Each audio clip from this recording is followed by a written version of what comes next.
여러분 안녕하세요. 방구석 리뷰룸의 시간입니다. 아이패드 사용자분들이 정말 제대로 쓰고 싶어하는 앱 중에 하나는 바로 이 어피니티 포토죠. 아이패드의 생산성을 정말 최대로 끌어낼 수 있는 훌륭한 앱 중에 하나입니다. 거의 뭐 아이패드에서 돌아가는 포토샵이라고 해도 틀린 말이 아닐 정도로 정말 기능이 너무 많아요. 진짜 너무 많아서 솔직히 다 설명할 수가 없는데 제가 실제적인 사례 위주로 이제 차근차근히 알려드리도록 하겠습니다. 방구석 리뷰로. 이 어피니티 포토는 사용하는 방식을 좀 몸에 익힐 필요가 있는데요. 오늘은 이미지를 갖고 오고 기초적인 편집을 하고 내보내는 과정을 어떻게 하는지 가르쳐 드릴 겁니다. 자, 이 화면에서, 이 막막한 화면에서 여기 가장 크게 보이는 플러스로 이제 작업을 시작할 수가 있습니다. 플러스를 보시면 이제 여러가지 기능들에 대한 썸네일들이 있죠. 새로운 문서를 만드는 기능이 있어요.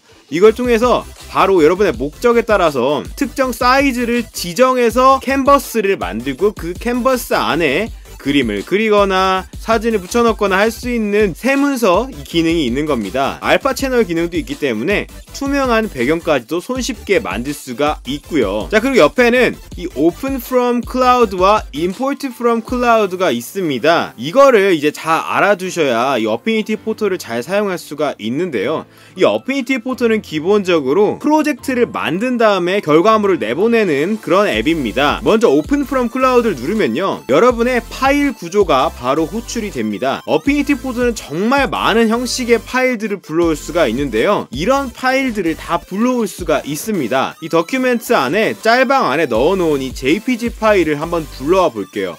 그럼 이렇게 포토샵 같은 형식으로 파일을 볼 수가 있습니다. 이 상태에서 이전으로 나가보면요, 추가되어 있는 걸 알 수가 있습니다. 그래서 언제든지 이제 작업을 마치고 나간 다음에 구석에 있는 버튼을 누르시면 이제 클로즈를 통해서 끝낼 수도 있고요, 세이브 할 수도 있는데 이 세이브를 누르면 원본이 변경되는 형식인 겁니다. 자, 한번 변경해 볼게요.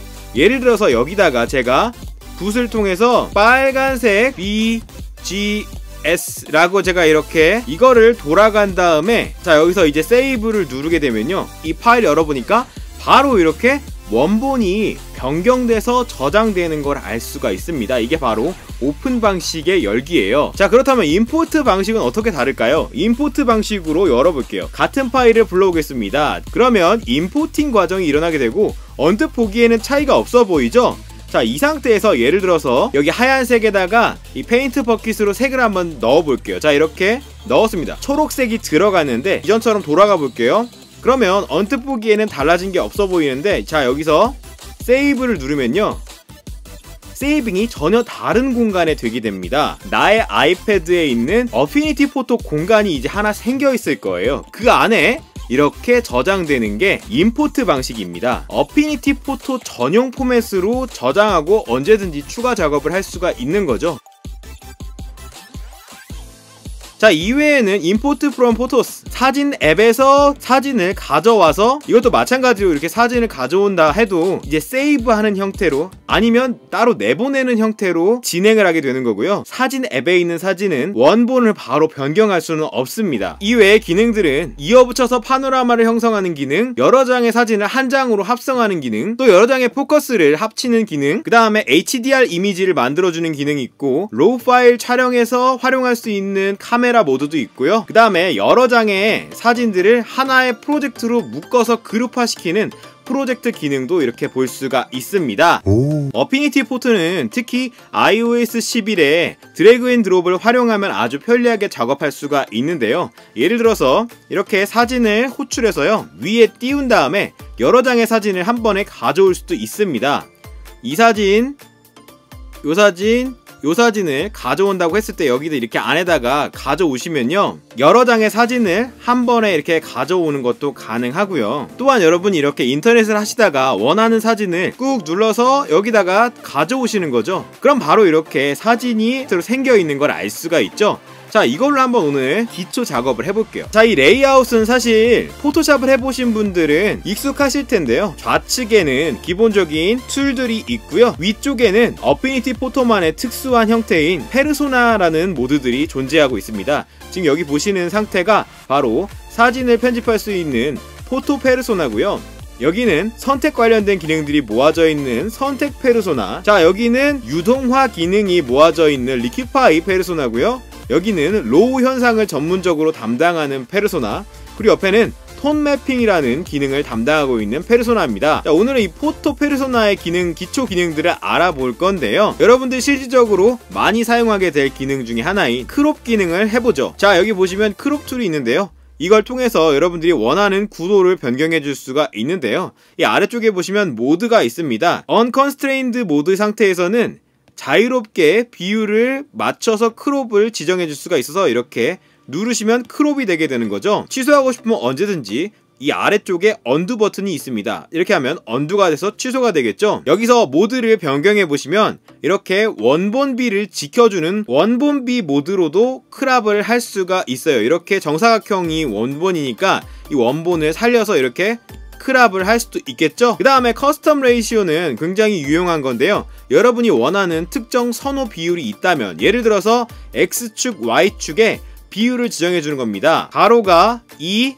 세로가 3의 비율을 이렇게 위아래로 끌어서 만들어주면 틀을 짜줄 수가 있죠. 이 틀로 이렇게 선택해서 체크해주면 내가 원하는 이 비율로 크롭을 해줄 수가 있습니다. 절대값으로 잘라줄 수 있는 기능이기 때문에 예를 들어서 여러분이 특정 픽셀을 원한다. 한번 터치해서 이 픽셀 값을 입력하는 거죠. 예를 들어서 나는 500 곱하기 500으로 할 거예요. 그러면 이렇게 500 이렇게 해주면 딱 이 픽셀 값으로 크롭을 할 수도 있는 거죠. 또 이 크롭 툴에는 굉장히 유용한 확장 기능도 들어있는데요. 이렇게 오른쪽으로 더보기를 눌러보시면 구도 레이아웃으로 바꿔서 크롭을 하는데 도움을 줄 수도 있습니다. 이렇게 레이아웃이 변경되는 걸 알 수가 있죠. 이렇게 오버레이 값을 여러분이 바꿔줄 수가 있는데요. 로테이트 툴이 있기 때문에 회전을 하는 것도 가능하고요. 여기 이렇게 스트레이튼 버튼을 누르시고 특정 라인을 그어주시면 그 라인에 맞게 수평을 맞춰주는 겁니다. 자, 예를 들어 이 상태에서 이 스트레이튼을 눌러서요 쭉 그어주면 여기에 맞게 수평을 맞춰주는 걸 알 수가 있습니다. 굉장히 유용하죠. 크롭을 한 상태에서 다큰을 눌러보면 미리 어떻게 잘릴지도 보고 확인할 수가 있습니다. 이렇게 크롭을 해줄 수가 있는 거죠. 그 외에 간단한 보정 기능들과 특수 기능들은 오른쪽에 있는 이 스튜디오 기능들에서 확인할 수가 있는데요. 여기 먼저 위에 있는 버튼을 누르시면 레이아웃을 감춰줄 수가 있고요.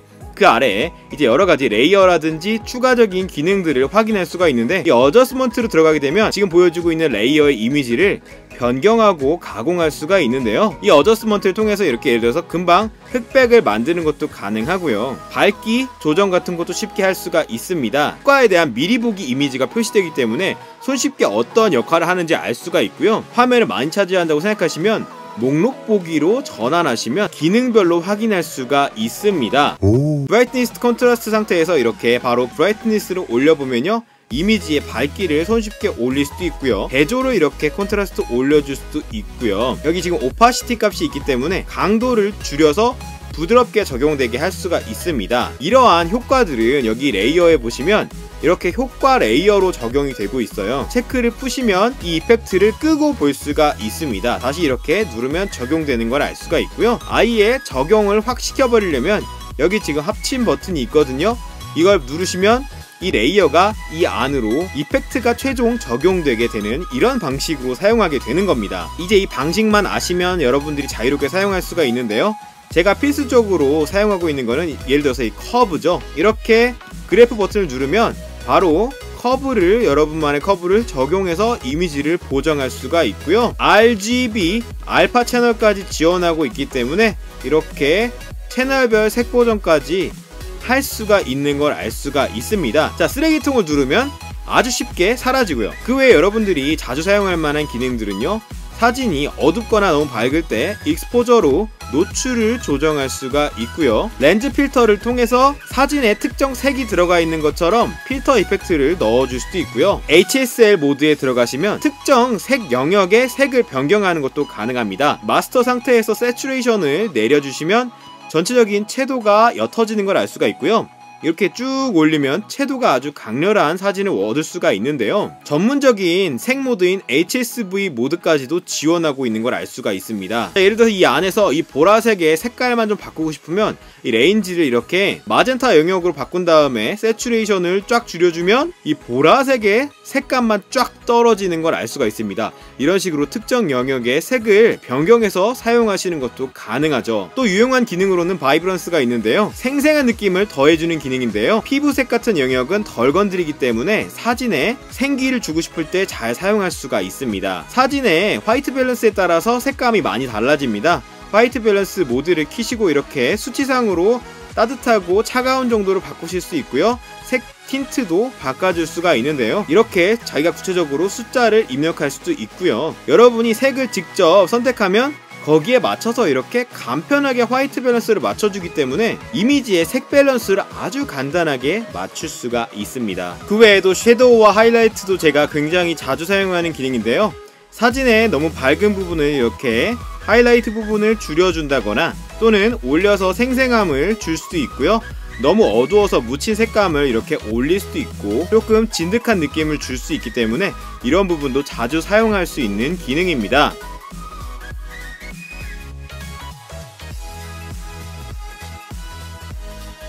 자, 여러분이 이렇게 작업한 이미지를 이제 내보내야 될 텐데요. 자, 여기 이렇게 파일 메뉴를 누르셔서 익스포트를 눌러보시면요, 다양한 형식으로 내보낼 수가 있는데요. 이렇게 PNG라든지 JPG 형식으로 내보내는 거를 손쉽게 할 수가 있고요. 또한 PSD와 호환이 되기 때문에 데스크탑에서 좀 더 편리하게 작업할 수가 있겠죠. 그 외에 PDF로 내보내는 것도 가능하기 때문에 여러 플랫폼에 구애받지 않고 내보낼 수가 있습니다. 저는 가장 많이 사용하는 기능이 이 JPG로 내보내 볼 건데요. 파일 이름도 여러분이 변경할 수가 있어요. 테스트 파일이라고 적어줬고 엔터를 쳤습니다. 이제 이 파일로 나갈 건데요. 퀄리티는 압축이 손상되지 않게 100%를 하고, 여기 사이즈 정보가 있는데 사이즈가 960-960의 이미지인데 이 사이즈를 이렇게 올리는 것도 가능합니다. 이 보관 기능을 통해서 이렇게 올려줄 수가 있고요. 이러한 리샘플링은요, 리샘플링 모드를 변경하는 것도 가능합니다. 저는 무난하게 이 바이큐빅으로 선택을 해서 이제 내보내면 되는데요. 여기서 OK를 누르게 되면 여러분의 앱 공간에다가 저장을 할 수가 있고요. 그 외에 쉐어를 누르셔서 바로 세이브 이미지를 통해서 사진첩에 등록할 수도 있고요. 다른 앱으로 보내주는 것도 가능한데요. 그 외에도 아주 편리하게 내보낼 수 있는 방법이 있습니다. 예를 들어서 이렇게 파일 앱의 더큐멘트 안에 공간의 짤방 폴더에다가 그냥 이 JPG를 내보내는 게 너무 간단해요. 그냥 이 JPG라고 써져 있는 거를 딱 눌러서 이렇게 끌어다 놓으시면요, JPG 상태로 출력이 되기 때문에 너무 간편하게 사진을 출력할 수가 있습니다. 자, 바로 이렇게 출력이 된 걸 알 수가 있죠. 간편하게 내보내고 싶을 때는 이 방식을 활용해서 웹으로 보내면 아주 편리하고요. 똑같이 사진첩에도 이렇게 JPG라고 써있는 거를 바로 끌어다 놓으면 손쉽게 웹으로 내보내서 활용할 수가 있습니다. 자, 이상으로 오늘 필수적인 이미지 보정 기능에 대해서 알아봤습니다. 앞으로 정말 전문적인 기능들이 많이 있기 때문에 여러분들께 어떻게 하면 효율적으로 전달할 수 있을지 저도 고민을 해볼 거고요. 이런 기능이 필요하다, 이런 기능을 쓰고 싶다 라는 내용들이 있으면 리플로 남겨주시면 제가 관련된 영상을 앞으로 제작해서 공개해 드리도록 하겠습니다. 감사합니다. 오늘 영상 마치겠습니다. 안녕.